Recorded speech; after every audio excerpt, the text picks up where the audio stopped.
Bismillahirrahmanirrahim. Assalamu alaikum, my dear students. How are you all? I hope all of you will be fine.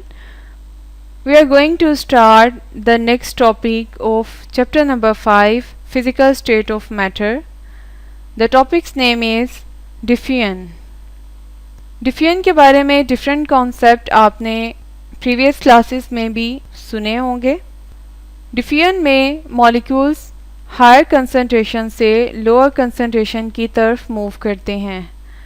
They mix up with the molecules of other liquids, दूसरे liquids के साथ भी मिल जाते हैं और homogeneous mixture बनाते हैं. ये इसकी डेफिनेशन है.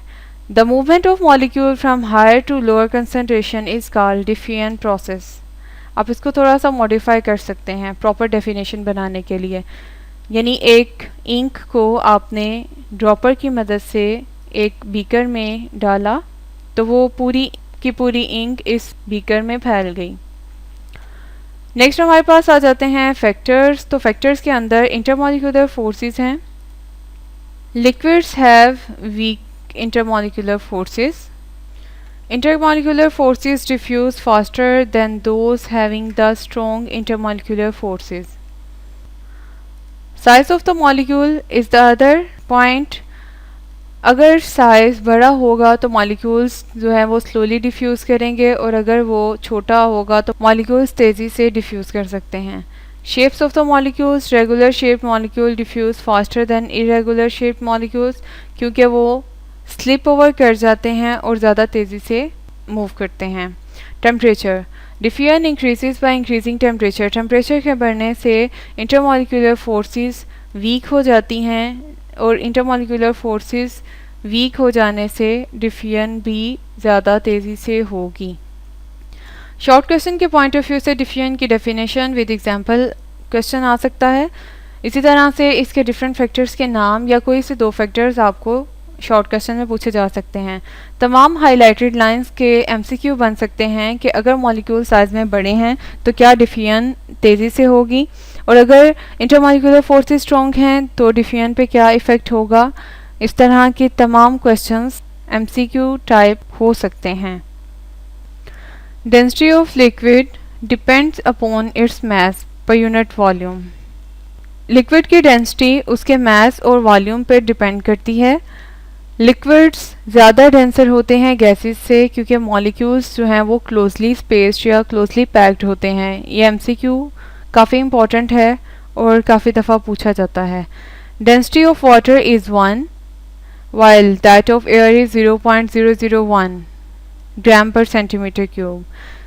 ये भी एमसीक्यू के हवाले से इम्पॉर्टेंट है और इस पैराग्राफ में आपको पूछा जा सकता है why liquids are denser than gases. तो आप रीज़न बताएंगे कि मॉलिक्यूल्स चूँकि वो करीब करीब होते हैं तो फार्मूला के according density is equal to mass by volume. तो वॉल्यूम के कम होने से डेंसिटी बढ़ती है. नेक्स्ट हमारा टॉपिक स्टार्ट होता है सॉलिड्स. और सॉलिड्स का आपको पता है कि मॉलिक्यूल्स क्लोजली स्पेस्ड होते हैं और उनकी डेफिनेट शेप और वॉल्यूम होता है. सॉलिड स्टेट में मॉलिक्यूल काफ़ी क्लोज होते हैं, क्लोजली पैक्ड हैं, इंटरमॉलिक्यूलर फोर्सेस भी काफ़ी स्ट्रॉन्ग होती हैं और वो तकरीबन मोशनलेस होते हैं यानी ज़्यादा मूव नहीं करते. टिपिकल प्रॉपर्टीज़ में आ जाते हैं उसकी मेल्टिंग पॉइंट. मेल्टिंग पॉइंट क्या है? The solid particles possess only vibrational kinetic energy. तो जब उनको हीट किया जाता है तो उनकी काइनेटिक एनर्जी और वाइब्रेशनल एनर्जीज जो हैं वो इंक्रीज़ हो जाती हैं और वो अपनी मीन पोजीशन पर वाइब्रेट करते रहते हैं. मेल्टिंग पॉइंट के बाद नेक्स्ट उसका पॉइंट है density. Solids are denser than liquids and gases. पहले हमने बात की प्रीवियस टॉपिक में कि लिक्विड्स जो हैं वो गैसेस की निस्बत ज़्यादा डेंसर हैं और अब हम देख रहे हैं कि सॉलिड्स उससे भी ज़्यादा डेंस हैं क्योंकि वो इनके मॉलिक्यूल्स बाकियों की निस्बत ज़्यादा क्लोजली स्पेस्ड हैं. इसके बाद हम देखते हैं कि डेंसिटी ऑफ एल्यूमिनियम 2.70 ग्राम पर सेंटीमीटर क्यूब है, आयरन की 7.86 एंड गोल्ड की 19.3 और इनकी डेंसिटीज ज़्यादा होती हैं as compare to the other states of matter. MCQ के लिए ये पॉइंट काफ़ी इम्पोर्टेंट है. नेक्स्ट है types of solids. Types of solid में दो टाइप्स आ जाती हैं, अमॉर्फस एंड क्रिस्टलाइन। अमॉर्फस का मतलब है शेपलेस, जिसे कोई खास शेप, खास शक्ल नहीं होती। Particles are not regularly arranged on their regular shapes and destroyed, इसीलिए इनको अमॉर्फस सॉलिड्स कहते हैं। They do not have sharp melting points like plastic, rubber, even glass are amorphous solids and they do not have any sharp melting points. इनके sharp melting points भी नहीं होते।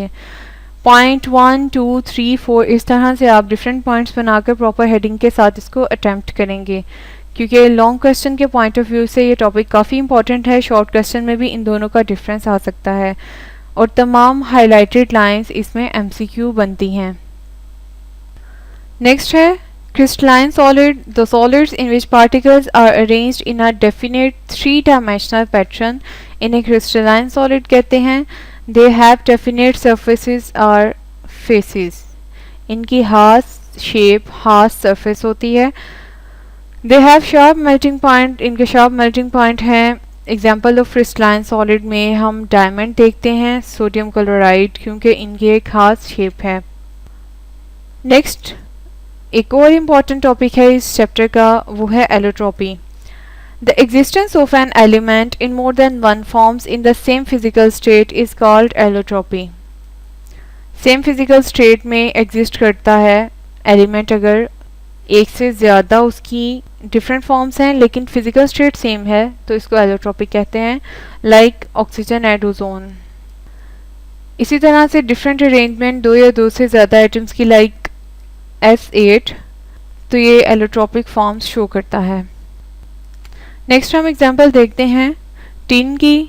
Tin अगर grey colour का है, cubic shape, 13.2 degree centigrade पर इसको heat करने से ये बदल जाता है वाइट टिन में। इसी तरह से एग्जांपल में आपको फास्फोरस का पूछा जा सकता है या शॉर्ट क्वेश्चन में भी पूछा जा सकता है।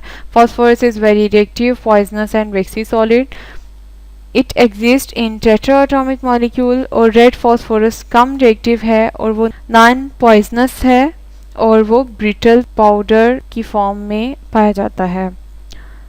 शॉर्ट क्वेश्चन में फास्फोरस की प्रॉपर्टीज़ भी पूछी जा सकती हैं। एलोट्रॉपी की डेफिनेशन आती होती है। एलोट्रॉपी एक इम्पॉर्टेंट लॉन्ग क्वेश्चन भी है। आज का हमारा लेक्चर इतना ही है। चैप्टर नंबर 5 कंप्लीट हो गया। इंशाल्लाह नेक्स्ट लेक्चर में हम फिर से हाजिर होंगे एक नए चैप्टर के साथ। तब तक के लिए अपना ख्याल रखिएगा, खुश रहें, खुश रखें। अल्लाह हाफिज़।